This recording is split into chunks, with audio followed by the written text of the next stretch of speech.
Bonjour, je vous présente ma conversation avec Claire Arnoult qui vient nous parler de son projet de mise en voix du livre de Charlotte Joussom et Le miroir brûla, portrait conté de Marguerite Porrette.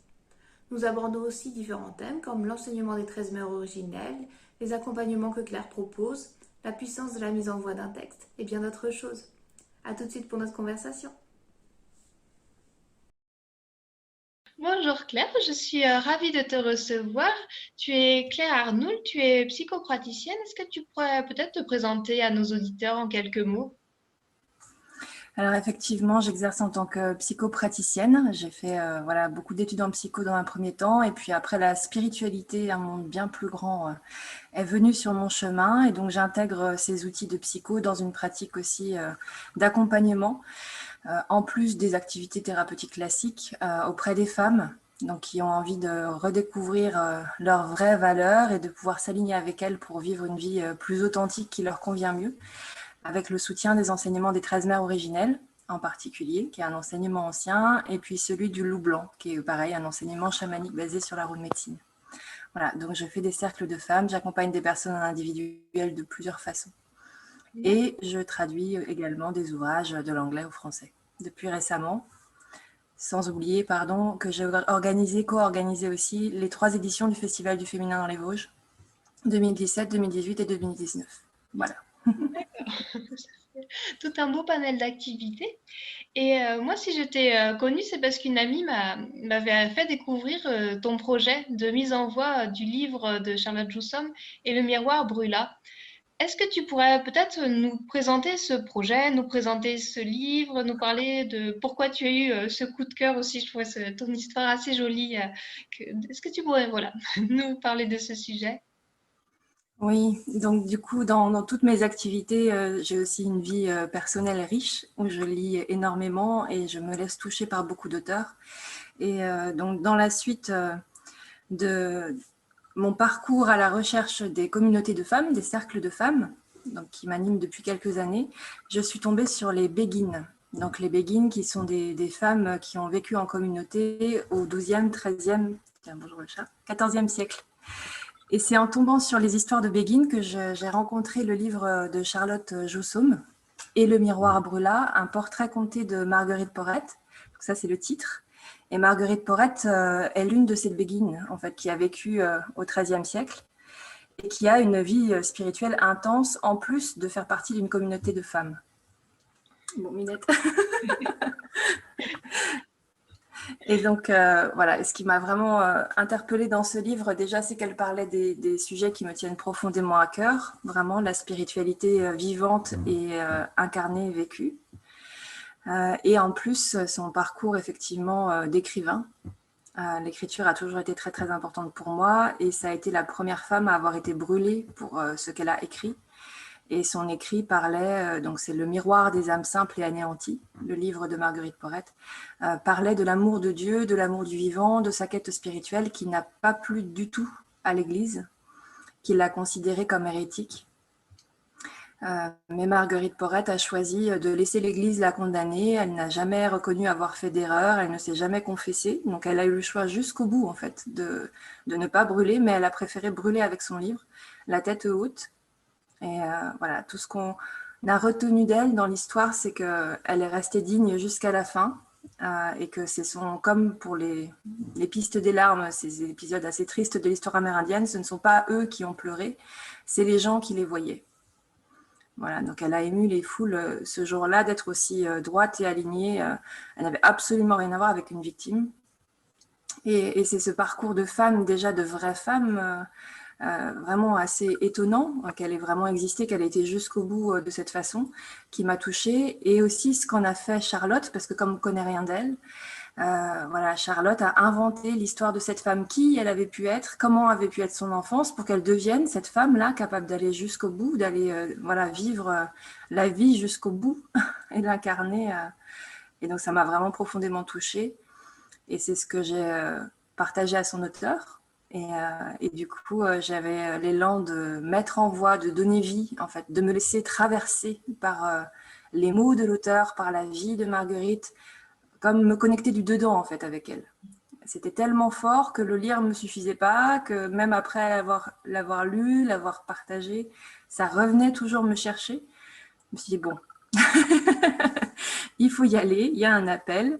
Et Charlotte, du coup, après m'avoir entendu, Charlotte l'auteur, du coup, après m'avoir entendu lire le livre une première fois à haute voix, a trouvé qu'effectivement la résonance était forte et belle et qu'elle permettait de toucher par écho, faire vibrer en fait ceux qui entendaient ce portrait conté par l'intermédiaire de ma voix. Et du coup, c'est devenu une mise en voix. Voilà, qu'on peut aussi appeler livre audio, mais qu'on préfère appeler mise en voix. Parce que du coup, c'est pas l'éditeur qui finance, c'est nous qui avons vraiment porté ce projet, créé de toutes pièces.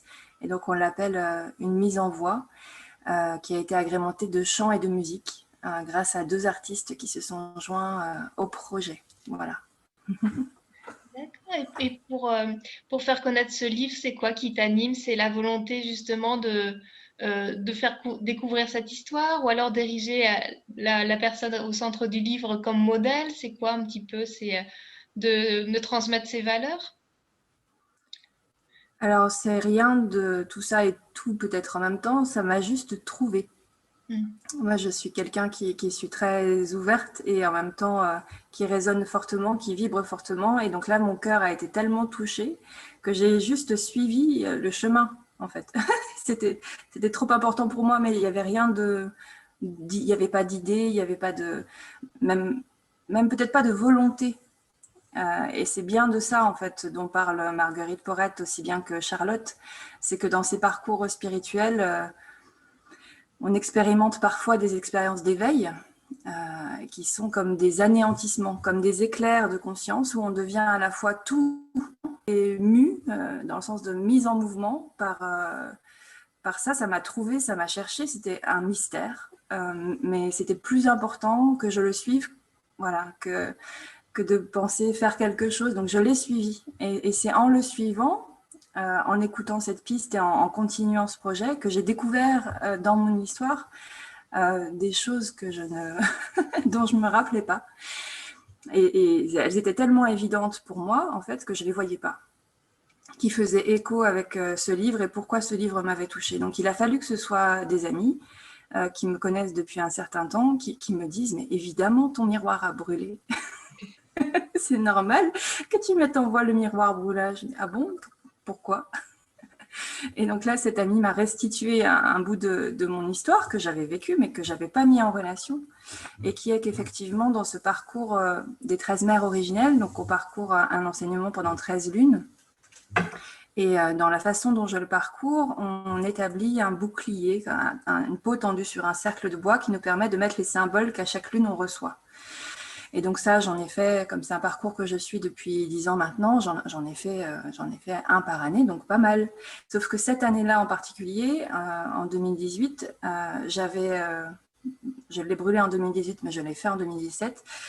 Donc il y avait un bouclier tendu sur une peau, mais avec un miroir rond en son centre, parce que dans ce cycle-là, je voulais me voir en face. Je voulais laisser tomber les faux semblants, les mirages, les illusions, et j'avais besoin de me regarder. Donc ma peau, la peau de mon bouclier avec mes symboles, me renvoyait l'image de la vérité, voilà, et non pas de ce que les autres voulaient voir. Et donc j'ai travaillé avec ça, avec cette authenticité. Et donc ce bouclier est amené à être brûlé, et je l'ai fait brûler. Donc 1 an et demi après le début de ce cycle. Et donc il a brûlé dans le feu avec les autres boucliers, parce qu'on est en cercle, donc on les fait brûler ensemble. Sauf que je ne sais pas pourquoi, je suis retournée dans le feu le lendemain matin et que le miroir était toujours là, entier, intact, alors que j'étais persuadée que le feu allait faire fissurer, éclater du verre, enfin parce que c'était un grand feu qui a duré des heures, voilà. Sauf qu'il était intact et je l'ai repris de ce feu, des cendres, donc il était couvert de flammes noircies, couvert de suie. Et donc, je l'ai mis au centre d'un tableau de vision ensuite que j'ai fait, qui est devenu le support de toute une année de chemin. Donc là, cette fois-ci, avec le loup blanc, qui est un autre parcours chamanique. Et j'en ai fait le centre et j'écris dessus à la plume amour, en plein sur le miroir. Il était à la fois ombre et lumière, vu qu'il y avait le côté réfléchissant et le côté noirci avec la suie. Et autour de ce miroir se déployaient toutes les dimensions, donc les dimensions de l'Est, du Sud, de l'Ouest, du Nord, du Centre. Et c'est devenu le soutien de 2 ans de cheminement personnel et spirituel. Et c'est seulement en 2020, donc 1 an après la fin de ce cycle, que le miroir qui a brûlé est venu à moi sous forme d'un livre. Et c'était tellement gros, tellement énorme, en fait, tout ce que ce cycle a changé dans ma vie, d'avoir ce miroir brûlé au centre, enfin, avec ce beau amour qui est exactement le centre de l'œuvre de Marguerite, que je ne l'avais pas vu. Je l'avais pas vu. Et donc, c'est au fur et à mesure, en fait, où j'ai continué à tisser cette expérience, à le mettre en moi, à le mettre en moi, c'est joli, à le mettre en voix et à le mettre en moi pour le mettre en voix, que j'ai découvert, en fait, que j'ai exhumé dans mon histoire beaucoup de choses qui me connectaient déjà avec ce livre, avant même qu'il soit écrit. Mais donc il y a comme un mystère, effectivement, qui est beaucoup plus grand que moi, beaucoup plus fort que moi, et que même je ne connais pas, qui s'écrit à mon insu, mais qui était déjà là. Voilà. Oh, moi aussi. Et voilà, donc du coup, il y a beaucoup de choses, en fait, qui m'ont porté, soulevé, entraîné à faire ça. Et c'est pas une volonté, en fait, de vouloir partager, mais c'était l'élan effectivement de diffuser cette histoire et surtout de me laisser traverser et d'avoir confiance, en fait. Confiance que cette chose qui était plus grande que moi, si elle voulait se dire comme ça, si elle voulait traverser, c'est que il y avait certainement une raison et une résonance à apporter, à partager. Voilà, j'ai fait confiance à ce mystère-là, en fait, sans savoir à aucun moment donné si ça allait se réaliser, parce qu'il y a eu beaucoup d'obstacles aussi, parce que c'était en plein confinement, parce que donc un musicien était en Alsace et puis l'artiste, la chanteuse était à Toulouse. Donc jusqu'au dernier moment, on n'a pas su, en fait, si ça allait pouvoir arriver. Et tout a toujours été confié au mystère. C'est une très belle histoire. Et moi, ce que je me posais aussi comme question, c'est qu'on voit bien la puissance de la mise en voix. Tu aurais des idées d'où cela vient? Parce que je trouve que vraiment, le texte lu par toi, ça a une résonance tout à fait particulière, une résonance d'ailleurs. Euh, Est-ce que ça t'a touché différemment? Est-ce que tu conseillerais à quelqu'un de plutôt lire le livre, de plutôt l'écouter? C'est pareil aussi pour l'enseignement des 13 mers. Moi, j'ai un peu de mal à le lire. Je trouve ça assez ardu.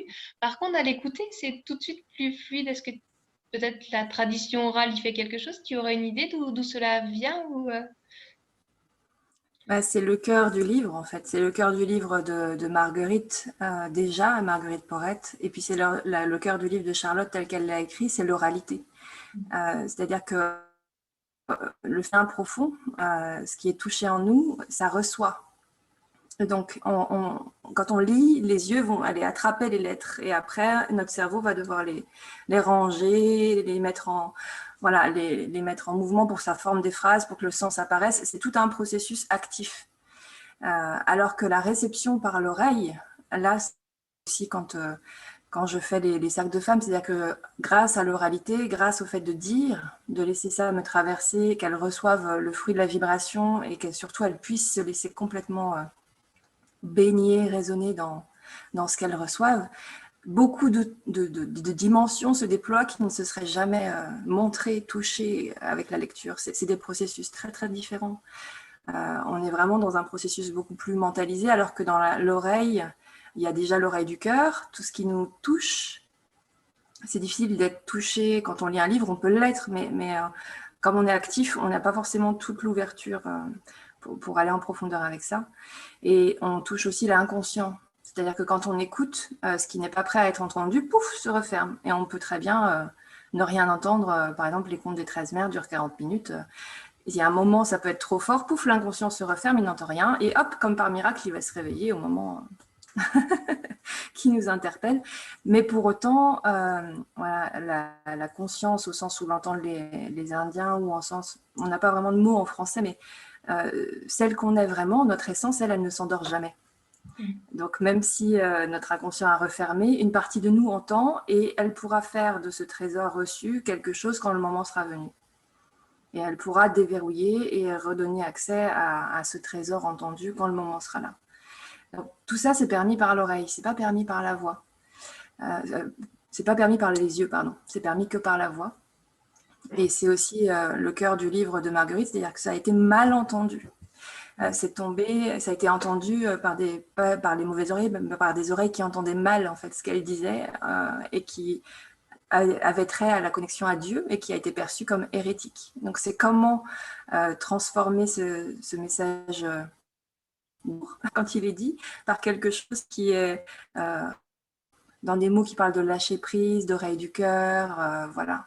Ça, c'est toute la magie de ce portrait qu'elle nous offre, parce que le langage du XIIIe siècle, le livre original de Marguerite, il est très, très, très profond, mais il est quand même dur, hein. Il est quand même vraiment ardu, y compris pour ceux qui sont vraiment dans les mystiques, ils ont quand même du mal à le lire. Donc là, le portrait compté de Charlotte le remet vraiment en langage accessible et permet qu'enfin, ce soit entendu comme Marguerite l'exprimait et non plus comme une hérésie, comme une destruction de tout sens moral et religieux. Voilà, ça dépasse la religion, ça devient ce que c'était déjà, c'est-à-dire vraiment spirituel, et ça ouvre un chemin initiatique pour les femmes qui se sentent touchées par ce qu'elles entendent. Donc effectivement, l'oreille, la voix, c'est incarné, et c'est cette magie-là. On peut pas avoir le même effet. C'est pas possible quand on met par écrit que quand on reçoit par l'oralité. Donc, je ne sais pas si j'ai répondu à tout parce que j'ai l'impression qu'il y avait plusieurs dimensions dans ta question, mais c'est ce qui m'est venu. Si, c'était très clair. Ouais. Justement, on parlait de chemin initiatique. Tu chemines avec les 13 mers, avec le loup blanc. Qu'est-ce qui t'a mené vers ça? Ça a été naturel pour toi? Ça a été une découverte progressive ou du jour au lendemain, tu t'es dit, bah, je veux de voir ce qu'il y a derrière? Est-ce que tu voudrais bien nous en parler? Oui, bah, ça va permettre de relier tout ce qu'on a dit précédemment. C'est vrai que ce mystère me traverse d'abord, avant de donner lieu à ces autres mystères qui se livrent et qui se délivrent par la voix. Et je l'ai vécu en premier. Donc c'était il y a 10 ans maintenant, en 2011. Donc j'avais un parcours, moi, intellectuel assez facile et en même temps que je n'arrivais jamais à terminer. Donc j'ai toujours été très douée voilà, pour les études, et à chaque fois qu'il fallait réussir, terminer un concours, la maîtrise par exemple en psycho, ou l'école des hautes études en santé publique, parce qu'à un moment donné, je me suis dirigée vers le métier de directrice d'hôpital ou de maison de retraite. Donc, tout a toujours été très bien, j'ai toujours atteint des hauts niveaux en termes d'acceptation dans les rangs de ceux qui apprenaient, mais quand il fallait valider le diplôme, il n'y avait plus personne. Et ça a été voilà, 10 mémoires écrits, aucun rendu. Ça a été la page blanche pour le dernier concours, et ça a été la page blanche qui m'a délivrée en fait, d'un monde où voilà, tout était écrit, où j'avais des compétences et il fallait les utiliser, il fallait les mettre à profit. Et en fait, je ne m'apercevais pas que je faisais ce qu'on attendait de moi, mais pas l'endroit où moi, je pourrais enfin me trouver.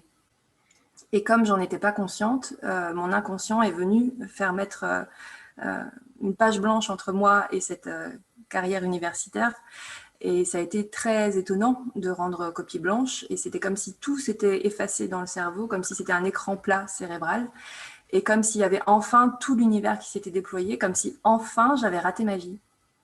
Et je pouvais donc libérer de la réussite, la commencer. Et que jusque-là, il fallait tellement réussir dans tous les domaines que j'entreprenais que j'étais constamment occupée à ça et qu'il n'y avait pas de place en fait pour ce qui était vivant. Donc ça a commencé comme ça en 2011 et donc ça a été vraiment une délivrance que je n'ai pas comprise. Hein, voilà, je l'ai vécue mais sans la comprendre. Et je suis retournée dans les arbres, dans la forêt, et j'ai été ouverte énergétiquement aussi grâce aux arbres, grâce aux pierres que j'ai rencontrées de haut en bas. J'avais jamais rencontré de personnes qui vivaient ça, mais j'ai commencé à sentir tout ce qui était invisible, à me sentir connectée, voilà, à sentir vraiment tout ce qui allait sous la terre, les rivières souterraines, enfin voilà, beaucoup de choses que je sentais avec des mains, comme si des yeux s'étaient ouverts. Dans le yoga, on met souvent les yeux au centre des paumes. Bah, c'était ça. Donc je me suis ouverte vraiment à d'autres dimensions, et c'est seulement au fur et à mesure, en me laissant guider par les synchronicités, les signes, que j'ai su que j'allais rencontrer les personnes qui allaient me guider. Et parmi ces personnes-là, il y a celle qui m'a fait rencontrer les 13 mères. Voilà, donc j'ai vraiment pas cherché du tout les 13 mères, elles m'ont trouvée. Et c'est vraiment par résonance, par vibration, par écho, par le chemin du cœur, en fait, qui s'est complètement déployé une fois que le cerveau a enfin fait son écran plat, que j'ai découvert tout ce qui m'attendait. Mais je n'ai pas choisi, en fait. J'ai vraiment été trouvée. Ça m'a trouvée parce que j'avais enfin l'espace pour. Et après, bah, j'ai suivi le fil, j'ai suivi, j'ai appris, j'ai écouté. Et puis, c'était tellement fort que j'ai commencé à transmettre.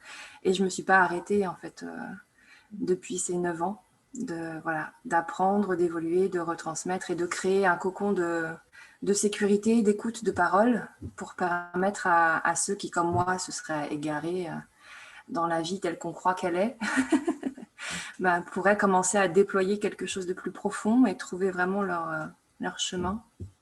Un chemin qui ne les priverait pas, en fait, de leur épanouissement et de leur accomplissement profond. Voilà. Et tu as vu des transformations profondes avec les femmes que tu accompagnais, avec ces 13 mères? Oh oui. Oui, c'est toujours assez étonnant vraiment de voir à quel point, alors pas forcément toutes, parce que c'est comme tout, à 13 mois c'est long, mais parfois c'est pas assez pour certaines femmes, et certaines reviennent, refont plusieurs cycles, ou parfois ça sème des graines qui vont germer peut-être plus tard à un autre moment, mais il y a toujours des changements, et pour certaines, ils sont énormes, ils sont colossaux, et ils entraînent des changements de vie très importants parce que c'est juste ce dont elles avaient besoin à ce moment-là pour se relier de nouveau à elles-mêmes. Et le fait de retrouver leur connexion avec elles-mêmes bah, leur permet enfin de poser les actes dans leur vie qui attendaient depuis longtemps, parfois, très très longtemps. Et il n'est jamais trop tard en fait pour commencer ce premier pas. Donc il y a des femmes de tous les âges, vraiment. Et très souvent, je suis la plus jeune. D'ailleurs, je suis encore la plus jeune cette année. Ce qui est assez étonnant, et je les remercie toujours voilà, d'avoir cette humilité-là et d'entendre, alors que c'est elles qui devraient être à ma place et c'est moi qui devrais écouter.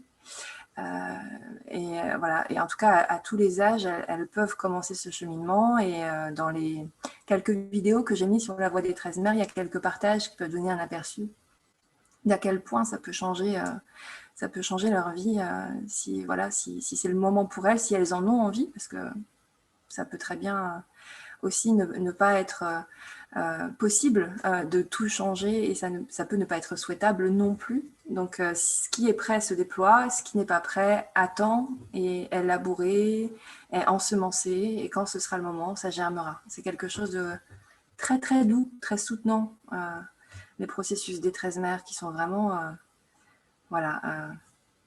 une portance. Alors que dans le loup blanc, par contre, là, ça demande vraiment du masculin, ça demande un engagement, ça demande de la persévérance, de la discipline. Donc, c'est vraiment un chemin très, très différent. Et c'est après beaucoup d'années des 13 mères que j'ai eu besoin, moi, d'aller vraiment expérimenter le masculin, d'aller semer des actions, d'aller trouver des actes, d'aller vraiment expérimenter cet alignement dans la matière. Et le loup blanc, du coup, est venu à moi et m'a aidé à unir ce féminin profond avec ce masculin dans l'action.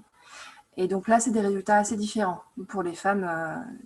C'est des parcours uniques, comme celui de Marguerite aussi, avec le chemin plus de foi, et donc qui est un petit peu relié à un cheminement chrétien, même si du coup, Dieu, c'est le vivant, c'est la vie, en fait, l'univers. Et le Christ, c'est celui qui est vivant. Donc, on peut très bien dépasser, en fait, les vocabulaires, les noms qu'on met sur les choses. Au fond, c'est toujours la même chose. Au fond, c'est toujours une alliance, en fait, avec ce qui nous dépasse et une réalisation dans la matière à partir de là. Donc, oui, effectivement, c'est très, très, très étonnant et très, très beau, et ça ne s'arrête jamais. C'est toujours plus beau d'année en année, et à chaque fois, c'est un étonnement parce qu'on se dit, mais si ça commence comme ça, comment l'année va se terminer? C'est pas possible. Je ne peux pas vivre autant de beauté, de synchronicité, mais où ça va s'arrêter? Et ça ne s'arrête pas. C'est vrai que ça donne envie. Et moi, je me posais la question, si jamais une femme vient te voir et qu'elle se sent peut-être un petit peu perdue, qu'elle aurait envie de suivre un enseignement ou peut-être de s'ouvrir à une médecine différente, qu'est-ce que tu lui conseillerais? D'aller vers les 13 mères, vers le loup blanc, ou peut-être complètement autre chose, d'attendre qu'elle se fasse trouver? Ce serait quoi ton conseil à lui donner? Ça dépend de chaque femme. Voilà, moi, j'ai aucun conseil à donner. Enfin, je marche pas trop par conseil. Je préfère entendre la demande et à partir de la demande, en fait, raisonner avec elle. Et puis, si effectivement elle a une question, ben, pouvoir l'aider à cheminer vers la route tracée par sa question. Mais on ne peut déployer que ce qui est là et que ce qui est demandé. Donc, j'ai pas de conseils dans l'absolu et ce qui est valable pour l'une ne sera pas valable pour l'autre. Le moment dans lequel elle est ne sera pas forcément celui auquel elle sera dans un an. Donc, dans l'absolu, c'est très, très difficile pour moi de donner un conseil. Si elles sont là, si elles sont reliées à moi, c'est qu'il y a une raison, en général, une raison ou une résonance. Et c'est à partir de ça, en fait, qu'on va développer et qu'on va voir vers où ça l'amène, en fait. Mais moi, personnellement, je suis vraiment une accompagnante. Et j'aime vraiment accompagner les gens vers ce qu'ils désirent, vers l'endroit où leur cœur les appelle. Et je ne suis vraiment pas en train de tracer des routes et des chemins pour les autres ou de leur dire dans quelle direction ils doivent aller. C'est vraiment l'inverse de tout mon chemin, donc je me garde bien de le faire en fait. Mais par contre, si elles ont besoin de quelqu'un, je suis là et elles peuvent s'y appuyer, elles peuvent recevoir et je mets voilà, tout ce que j'ai appris à leur service. D'accord, merci pour cette réponse. Et par rapport au miroir brûlant, c'est un projet qui a besoin d'un petit peu de financement. Du coup, est-ce que peut-être tu pourrais nous parler de comment on peut contribuer à chacun à son niveau pour financer ce projet, si tu veux bien? Oui, merci. Merci de me le rappeler. Donc effectivement, c'est un projet que nous avons décidé d'offrir le plus largement possible pour que justement il puisse tomber dans les oreilles prêtes à l'entendre. Et donc, on a souhaité s'affranchir du milieu de l'édition, qui nous demanderait un financement, donc beaucoup de coûts associés à la production d'un CD ou autre. Et là, l'éditeur étant ravi par l'expérience, nous a offert la possibilité de l'enregistrer par nous-mêmes. Et on a choisi de le financer par crowdfunding, par financement participatif. Donc, c'est-à-dire que pour que les artistes puissent être rémunérés, pour que le travail de montage qui a déjà fait puisse être aussi valorisé, ben, voilà, on ouvre une cagnotte et ceux qui ont aimé le livre et qui souhaitent nous soutenir peuvent recevoir en échange de leur contribution des perles, des cadeaux inédits, par exemple la bande originale, pardon, pas la bande annonce, la bande originale du livre, parce que la mise en voix et la mise en chant a aussi été toute une aventure. Les artistes se sont vraiment pris au jeu et ont vraiment osé improviser sans rien connaître du texte. Ils ont vraiment vibré avec juste les quelques mots que j'aurais dit. Ils ont été voilà, vraiment appelés par la participation à ce projet. Et c'est seulement en entendant pour la première fois les chapitres et les épisodes qu'ils ont improvisé vraiment sur place les morceaux, les musiques. Et ils ont dû avoir confiance en cet élan qui les traversait, en cette inspiration. Et on s'est abstenu de faire les moindres retouches, les moindres modifications, ce qui était vraiment pas facile, ni pour moi, ni pour eux, parce qu'on est toujours perfectionniste avec ce qu'on crée. Mais comme l'intention était vraiment d'être vivant, de capter toute la profondeur et de la restituer avec notre humanité, avec notre humilité, avec nos limites, avec notre perfectibilité, et bien du coup, voilà, tout a été offert dans cette qualité comme ça de résonance et de vivant. Et c'est vraiment des perles magnifiques. Et donc voilà, parmi les choses qui peuvent être offertes aux contributeurs, c'est la bande originale de tous les morceaux, séparés du texte, parce que c'est pas le cas quand ils sont diffusés, ils sont entrecoupés de musique et de texte. Donc là, ça leur permet d'écouter vraiment comme ils écouteraient un CD. Voilà, il y a aussi le livre dédicacé par l'auteur, qui fait partie des contributions. Donc voilà, s'ils sont intéressés, ils peuvent nous découvrir sur LOASO et en se référant à la page Facebook et le Miroir Brûla ou la chaîne YouTube et le Miroir Brûla aussi. Voilà. Et puis ils tomberont sur notre page LOASO. Si ça leur plaît, s'ils ont envie de contribuer, voilà, ils pourront soutenir les généreux créateurs, co-créateurs et donateurs de cette expérience sonore. D'accord, merci beaucoup Claire. Et une question aussi que j'aime bien poser à mes invités. Toi, personnellement, sur quoi te porte ta curiosité en ce moment? Tu as d'autres projets à venir? J'imagine que ça a dû demander aussi beaucoup d'énergie, ce beau projet, mais tu as peut-être d'autres choses en tête? Ah, ça ne finit jamais. effectivement. Mais ça me demande effectivement beaucoup de temps pour le moment de rester dans l'aventure de Marguerite, parce que tous les vendredis, du coup, un nouvel épisode sort du 21 mars au 21 juin. Donc, je suis toujours très, très, très reliée à Marguerite, et en m'occupant de ça, je découvre encore des niveaux de profondeur insoupçonnés. Et sinon, je m'intéresse aussi beaucoup aux expériences de transe. Aux expériences de transe qu'on peut vivre quand on a un chemin spirituel. Donc effectivement, il y a l'expérience mystique, l'expérience d'illumination, mais il y a parfois aussi des expériences de transe répétées qui sont connectées plus au chamanisme, plus à d'autres parcours de teinte un peu plus animiste, et qui sont finalement la même chose que ce que décrit Marguerite dans un langage chrétien, qui sont parfois encadrés par des traditions, par des rituels, mais que parfois on expérimente dans sa vie sans savoir ce que c'est, et qui sont des montées d'énergie, des montées de Kundalini ou des choses comme ça, et qui peuvent mener vers des secteurs psychiatriques, alors que bien accompagnés, il n'aurait aucune raison en fait de donner lieu à ce genre d'enfermement dans des institutions. Donc voilà, en ce moment, je suis sur cette recherche à la frontière des mondes, cette ligne de crête à la frontière des mondes, entre folie, santé, folie et santé mentale, entre le physique, le psychique et le spirituel. Et Du coup, ouais, merci pour tous ces beaux projets, Claire. Et on mettra toutes les notes de l'épisode pour t'aider dans ce financement, et puis pour te suivre aussi. Peut-être donner ton site web si les auditeurs veulent te retrouver. ça a coupé un petit peu, mais donc j'ai un site internet, je suppose que c'est ça que tu demandais, un site internet, clairearnoux.com, personnel du coup, où vous retrouvez toutes mes activités, mais il y a aussi le site de la voix des 13 mères originelles.com, qui est consacré au travail sur les 13 mères, et qui pourra aussi donner des informations sur la parution prochaine de la mise en voie de ce livre-là. Donc il y a ces deux sites auxquels vous pouvez vous référer, et sur le mien, vous retrouverez encore une fois les références au miroir si jamais vous n'avez pas trouvé des pages YouTube ou Facebook. D'accord, merci beaucoup Claire, et puis merci pour tous tes partages, merci pour toute ton énergie, pour cette belle discussion.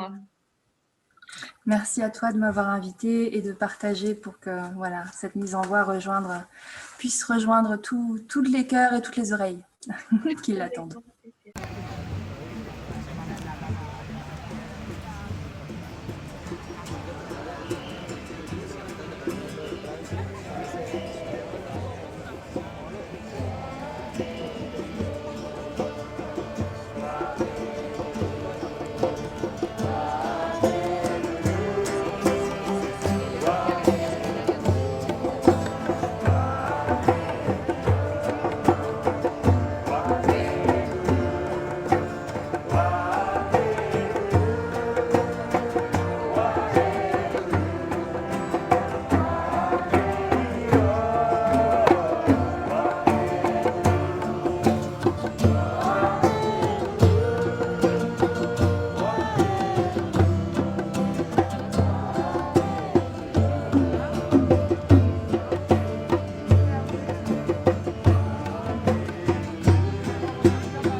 La